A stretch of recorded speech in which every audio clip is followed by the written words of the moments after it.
Hello student, हमारे YouTube channel पर आपका स्वागत है। आज का हमारा वीडियो उत्तराखंड के महत्वपूर्ण जो प्रश्नों की श्रृंखला हमने चला रखी है उसको लेकर के है। तो इसमें हमने उत्तराखंड के जो आगामी परीक्षाएं हैं उनको लेकर के चीज़ें करी हैं। आपका वो तो पोस्टपोन हो गया, जो 23 अगस्त को आपका पेपर होना था हाई कोर्ट वाला, जिसमें आपका आशु लिपिक और कनिष्ठ सहायक के पद थे। क्योंकि भारी बारिश के चलते रोड वगैरह का दिक्कत भी हो गया था और एक कुछ बच्चों का शायद उसमें पटवारी और लेक्चरर का जो पेपर था वो भी शायद टकरा रहा था। इस वजह से आपका उसे अभी फिलहाल के लिए टाल दिया गया है। अब जब भी डेट आएगी तब इसकी परीक्षा की जाएगी। तो अभी वर्तमान में जो भी हम तैयारी कर रहे हैं उसको लेकर के उत्तराखंड क्योंकि सबसे इम्पोर्टेंट है। मैं हर बार ही आप लोगों को बोलता हूँ कि उत्तराखंड में नौकरी चाहिए तो अब आपको उत्तराखंड को विशेष तौर पर फोकस करना पड़ेगा। क्योंकि हर परीक्षा में, चाहे आपका उत्तराखंड लोक सेवा आयोग की पीसीएस हो, चाहे उत्तराखंड लोक सेवा आयोग का समीक्षा अधिकारी हो, चाहे उत्तराखंड लोक सेवा आयोग का आपका जो नायब तहसीलदार या अन्य जो पीसीएस सबऑर्डिनेट के पद हों, या यूके ट्रिपल एससी द्वारा समूह ग की जितनी भी परीक्षाएं आयोजित की जाती हैं सभी में 40% वेटेज उत्तराखंड को दिया गया है। तो इसका मतलब ये होता है कि जब भी देखो आपके उत्तराखंड की बात आती है तो आपको अधिकतर चीज़ें पता होती हैं, बस उनको आपस में जोड़ना होता है। ये बहुत इंपॉर्टेंट है। तो ये आपके लिए सबसे सरल क्षेत्र है, लेकिन इसमें आपका सबसे ज़्यादा नंबर प्राप्त किए जा सकते हैं।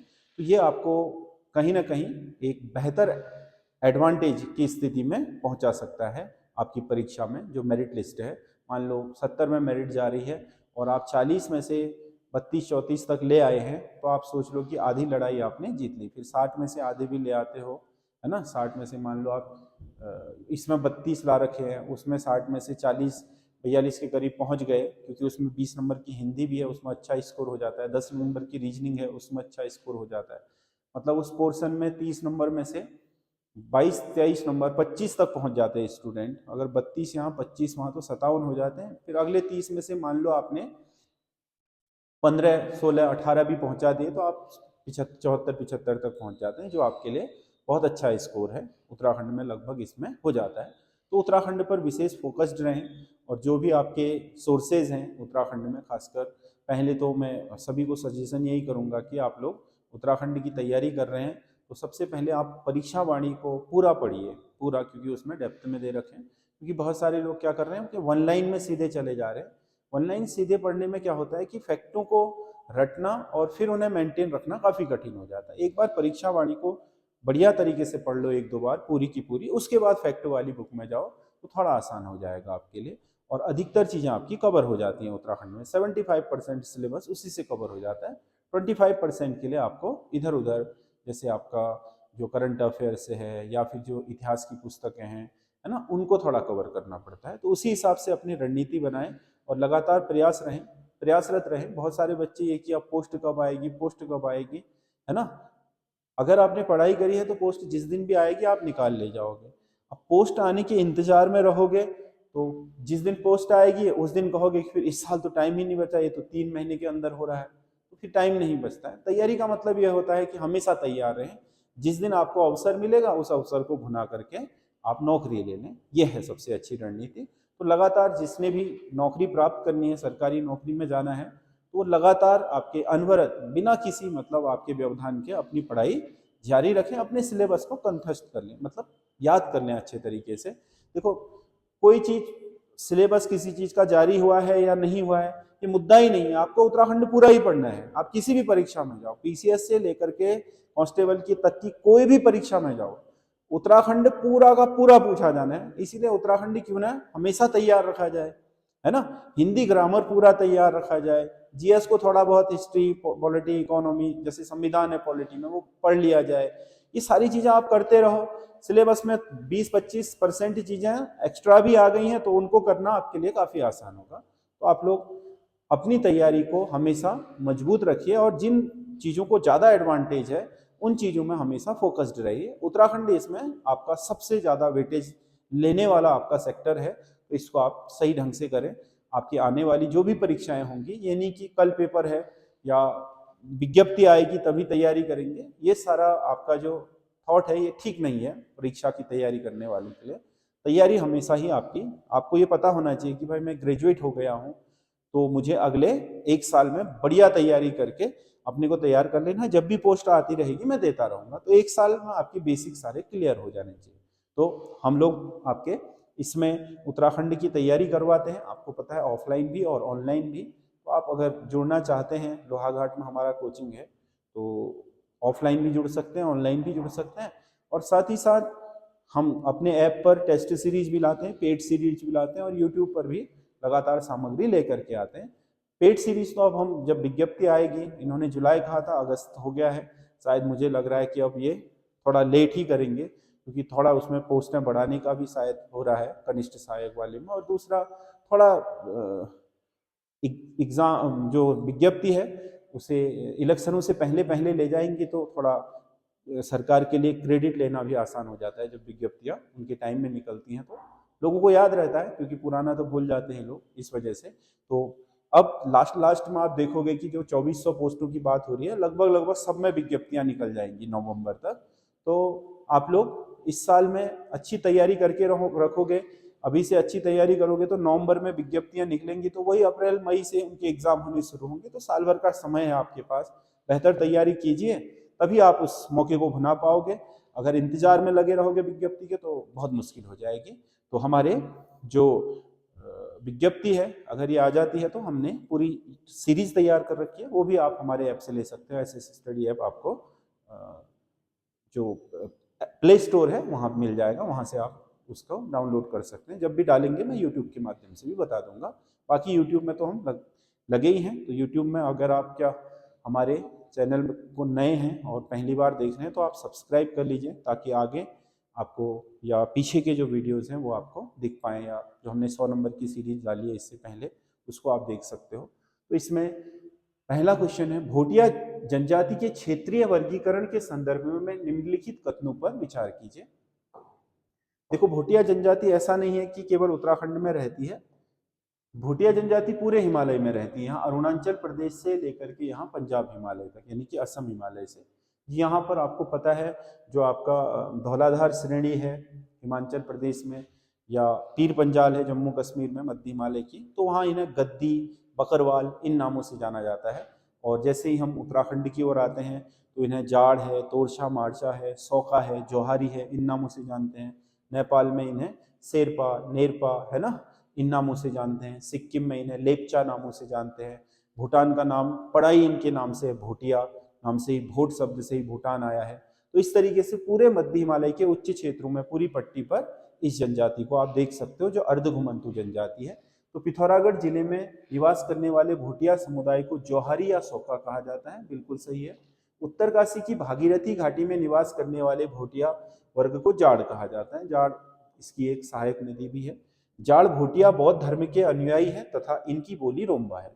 भोटिया, ये जो जाड़ वाला समुदाय है उत्तरकाशी का, ये एक्चुअल में हिंदू धर्म को नहीं मानता है, बल्कि ये वाला बौद्ध धर्म को मानता है, और रोम्बा इनकी बोली है। ये भी ठीक है। तो इसमें 3 के 3 फैक्ट सही हैं भोटिया जनजाति के विषय में। अगला क्वेश्चन है, उत्तराखंड के किस भौगोलिक क्षेत्र को दून घाटियों के नाम निर्माण में सर्वाधिक जोड़ा जाता है? दून घाटियां, देखो उत्तराखंड में पूर्व की तरफ को नहीं है, क्योंकि जहां पर हिमालय के 2 श्रेणियां, ये आपका मध्य हिमालय है और ये आपका शिवालिक है, ये आपस में सटी हुई है, मतलब एक दूसरे, एक पहाड़ी खत्म होते ही दूसरी शुरू हो जाती है श्रेणी, तो वहां दून नहीं है। अगर कहीं पर यह है कि भाई ये मध्य हिमालय यहां पर है और शिवालिक ऐसे है, यानी कि ये गैप हो गया बीच में, तो ये बन गई दून घाटी। तो इसमें 2 का नाम आएगा, शिवालिक और लघु हिमालय। मध्य हिमालय को लघु हिमालय भी कहते हैं। तो बृहद हिमालय उच्च वाला हो गया, लघु हिमालय मध्य हिमालय हो गया। तो इसमें ए इसका सही आंसर होगा, क्योंकि मध्य हिमालय और शिवालिक के बीच में गैप होने के कारण कहीं पर चौरस और समतल घाटियां बन जाती हैं, उन्हीं को हम दून घाटियां कहते हैं। कुनिंद मुद्राएं कहाँ से प्राप्त हुई? कुनिंद मुद्राएं वैसे उत्तराखंड में बहुत सारी जगहों से प्राप्त हुई हैं। तो इसमें कुनिंद मुद्राओं में जो आपके कत्यूर घाटी है कुमाऊं की, ये इनमें से कत्यूर घाटी में, क्योंकि अल्मोड़ा में भी है ना, श्रीनगर से भी कुनिंद मुद्राएं, बेहट से भी कुनिंद मुद्राएं प्राप्त हुई हैं। तो उत्तराखंड में यहाँ पर आपके, अगर आप देखोगे तो काली नदी से उधर सतलज नदी के बीच में बहुत सारी जगहों से ये प्राप्त हुई है। उपरोक्त ऑप्शन में कुनिंदों की मुद्राएं उत्तराखंड का पहली राजनीतिक शक्ति माना जाता है, कत्यूर घाटी की मुद्राएं हैं, जिसमें वैसे स्पेशली अल्मोड़ा प्रकार की मुद्राओं में रखा जाता है, क्योंकि आपको पता है कि कुनिंद मुद्राएं जो अमोघभूति प्रकार की हैं, चांदी की हैं अधिकतर उसमें, दूसरी अल्मोड़ा प्रकार की मुद्राएं, तीसरी चित्रेश्वर प्रकार की मुद्राएं हैं। तो कत्यूर घाटी में जो अल्मोड़ा प्रकार की मुद्राएं हैं उस श्रेणी की। पशु में रिंडरपेस्ट नामक रोग का टीका किसने खोजा था? ये इसलिए इंपॉर्टेंट है, ये कोई विज्ञान का क्वेश्चन नहीं है, बल्कि ये इसलिए इंपॉर्टेंट है क्योंकि उत्तराखंड में जो भारतीय पशु चिकित्सा अनुसंधान संस्थान मुक्तेश्वर है, उसकी बहुत बड़ी उपलब्धियां हैं। आपका घोड़ों का सर्रा रोग है, और ये आपका पशुओं का रिंडरपेस्ट रोग है, और मुर्गियों की रानीखेत बीमारी, शायद रानीखेत वालों के ऑब्जेक्शन के कारण उस बीमारी का नाम बदल दिया गया है। तो ये जो बीमारियां थी, इनको ठीक करने के कारण ही पशुपालन इतना आसान और इतना सफल हो पाया। तो इन बीमारियों को ठीक करने के कारण इसे पशु चिकित्सा का मक्का नाम मिला। तो इसमें जो रिंडरपेस्ट वाली जो बीमारी थी, उसका रोग का टीका खोजा था एडवर्ड्स, जबकि जो आपके अल्फ्रेड लिंगार्ड थे इस संस्थान के संस्थापक, सर्रा रोग का टीका उन्होंने खुद खोजा था। तो इसमें एडवर्ड्स होगा, तो इसका बी सही आंसर है। अगला क्वेश्चन है, उत्तराखंड में शीतकाल के दौरान पश्चिमी विक्षोभ के कारण होने वाली वर्षा सस्यावर्त, क्रॉप रोटेशन और रबी की फसलों के लिए अत्यधिक लाभदायी होती है। बिल्कुल सही है। पूरे उत्तर का जो आपका उत्तर पश्चिमी उत्तर प्रदेश है, राजस्थान है, पंजाब, हरियाणा, उत्तराखंड की तराई, इन क्षेत्रों में जो रबी की फसल मतलब जनवरी फरवरी में जो आपका पश्चिमी विक्षोभ के कारण वर्षा होती है, वो बहुत लाभदायक होती है, रबी की फसल के लिए वरदान की तरह है। यहाँ वर्षा मुख्यतः बंगाल की खाड़ी से उठने वाले चक्रवातों द्वारा मध्यम, ये पहले ही कह चुका है कि पश्चिमी विक्षोभ, तो ये पश्चिमी विक्षोभ बंगाल की खाड़ी में नहीं उठते हैं, ये उठते हैं आपका भूमध्य सागर में। भूमध्य सागर हमारे पश्चिम में है, तो भूमध्य सागर से जो विक्षोभ उठते हैं वो विक्षोभ होते हैं चक्रवात, जो ऊपर चढ़ते हैं और जो जेट स्ट्रीम है उसके सहारे वो पूरब की तरफ धकेल दिए जाते हैं। तो हिमालय से टकरा करके वो हिमालय के कहाँ तक, पूर्वी पश्चिमी उत्तर प्रदेश तक बारिश करते हैं। बिहार वगैरह में आगे बारिश नहीं होती इसकी। तो जो हमारा उत्तराखंड और इसके आसपास के क्षेत्र हैं, यूपी के और दिल्ली है, हरियाणा है, पंजाब है, राजस्थान है, इन क्षेत्रों में ये बारिश करती है। तो ए तो सही है, इसमें आर गलत है।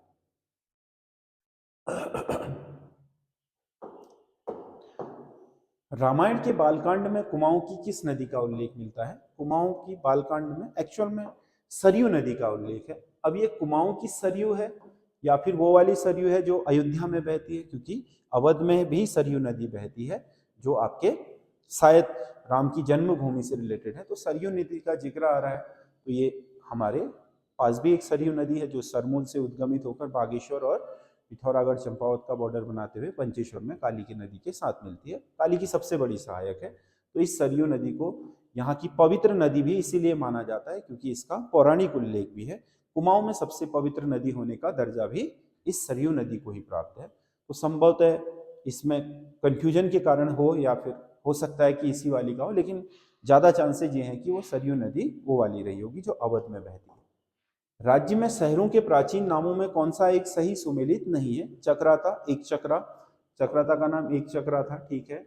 लाखा मंडल मण कहा जाता था, लाखा मंडल वही आपका रिखनाड़ और यमुना नदी के संगम पर है। जो ऋषिकेश को कुब्जा भ्रमक, ठीक है,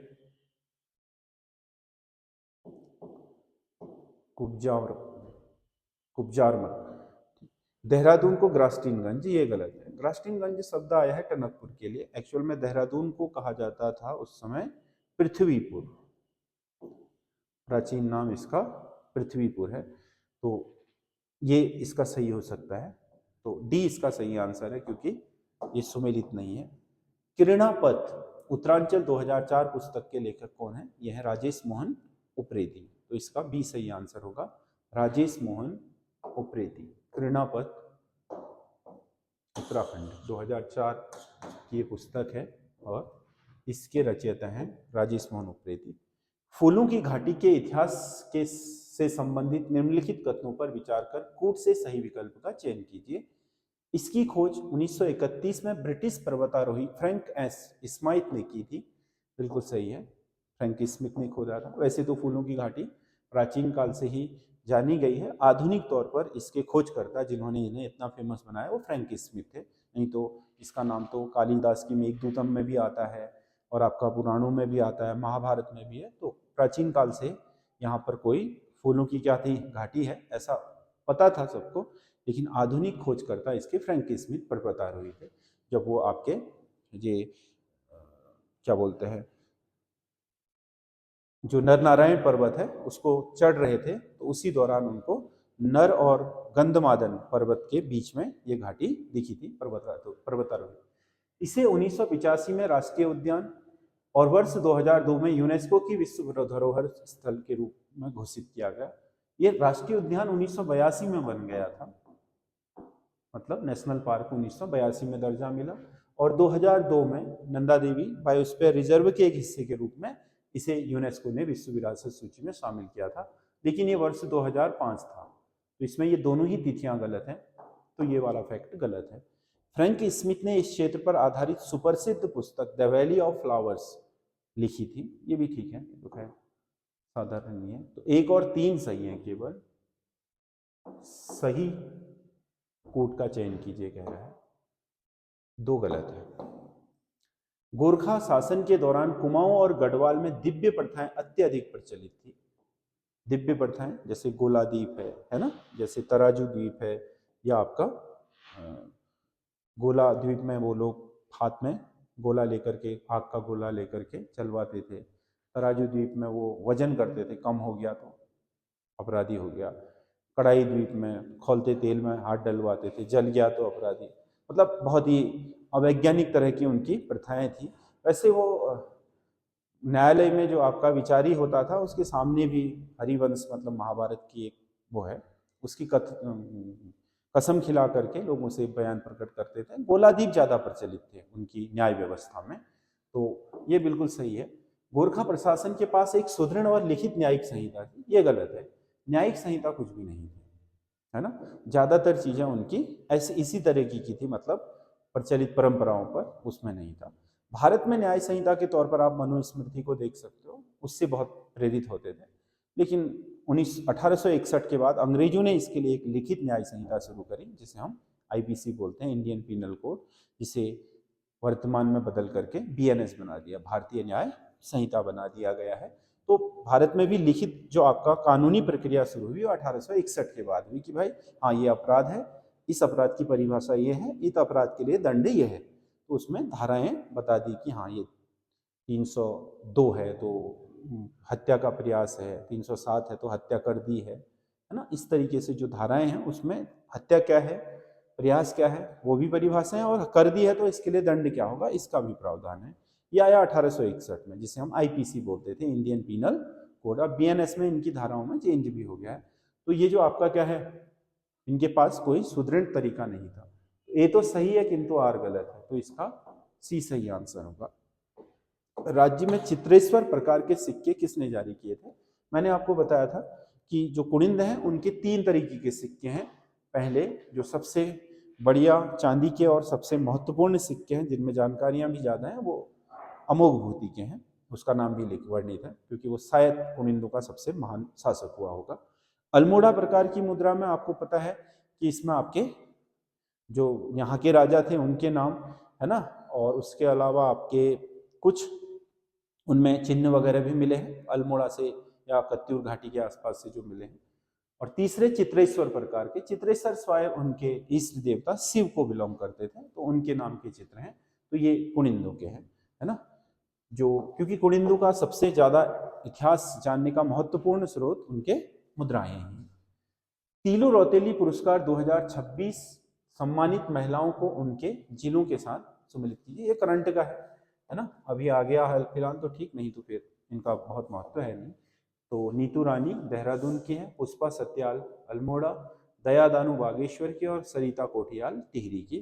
तो 1 का 2, 2 का 1, 3 का 4, 4 का 3, 2 1 4 3 इसका सही आंसर होगा। ये डी सही है।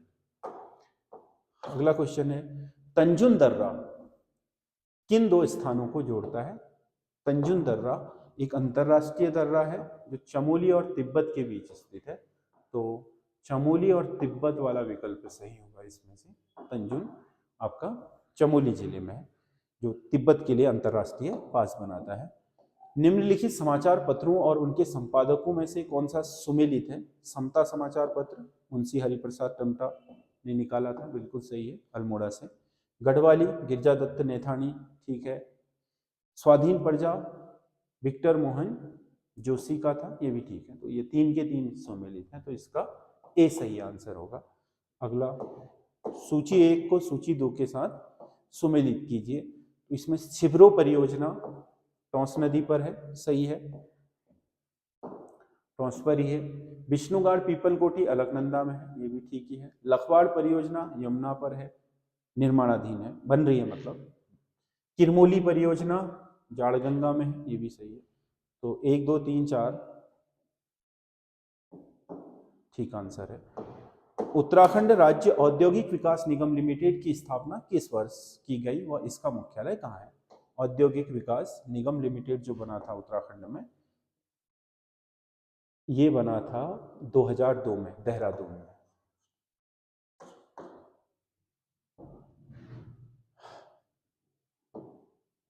State industrial development corporation, Uttarakhand राज्य औद्योगिक विकास निगम लिमिटेड।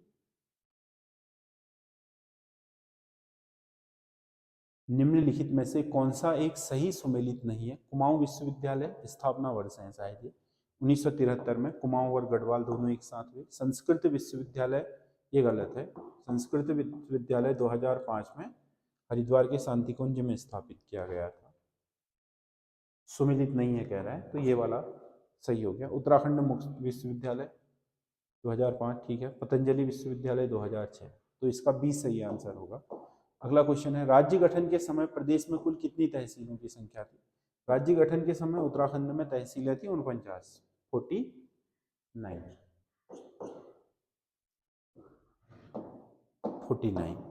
मध्यकालीन गढ़वाल में गूंठ वे भूभाग थे जिन्हें धार्मिक संस्थानों मंदिरों को कर मुक्त रूप से दान दिया जाता था। बिल्कुल सही है, धार्मिक कार्यों और संस्थाओं को कर मुक्त दान दिया जाता था।